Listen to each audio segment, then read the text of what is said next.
અમારી સંસ્થાના હું તો એમ કહીશ કે યુવાન પ્રમુખ શ્રી રમણીકભાઈ શાહ આજે આપણી વચ્ચે આ ઉંમરે પણ સવારે 6:15 વાગે એમની એન્ટ્રી થઈ ગઈ હતી. લાયન્સ ક્લબના આરસી શ્રી વાટુભાઈ, અમરજીતભાઈ, આશાબેન, બેંકના મેનેજર કલ્પેશભાઈ મહેતા, જવાહરભાઈ, અહીં યોગના સૌ ટીચરો,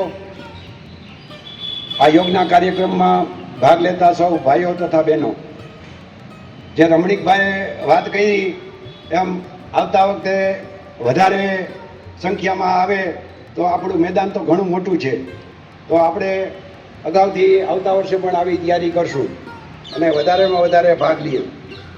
આજ રોજ આ 10મો આંતરરાષ્ટ્રીય યોગ દિવસ છે.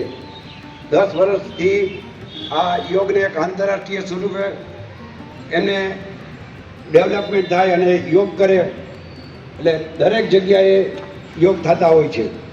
તો આ તકે જે સરકારે પણ આના માટે જે જહેમત ઉઠાવી છે અને આખા દેશમાં આજે યોગનો દિવસ આપણા દેશમાં ઉજવાઈ રહ્યો છે, તે દુનિયામાં પણ ઉજવાઈ રહ્યો છે. બહુ સારી મહેનત લઈને આશાબેને છેલ્લા કેટલા દિવસથી આ પ્રોગ્રામ કરવાની જે એમની ઈચ્છા હતી એ આજે પરિપૂર્ણ થઈ છે. બહુ સારી રીતે બધાએ ભાગ લીધો છે. દરેક અહીં ઉપસ્થિત રહ્યા દરેકનો આ સંસ્થા વતી, ગુલાબપુર બાયોવેદ સોસાયટી તથા અન્ય સંસ્થા વતી હું તમારો દરેકનો આભાર માનું છું. જય હિન્દ, જય ભારત.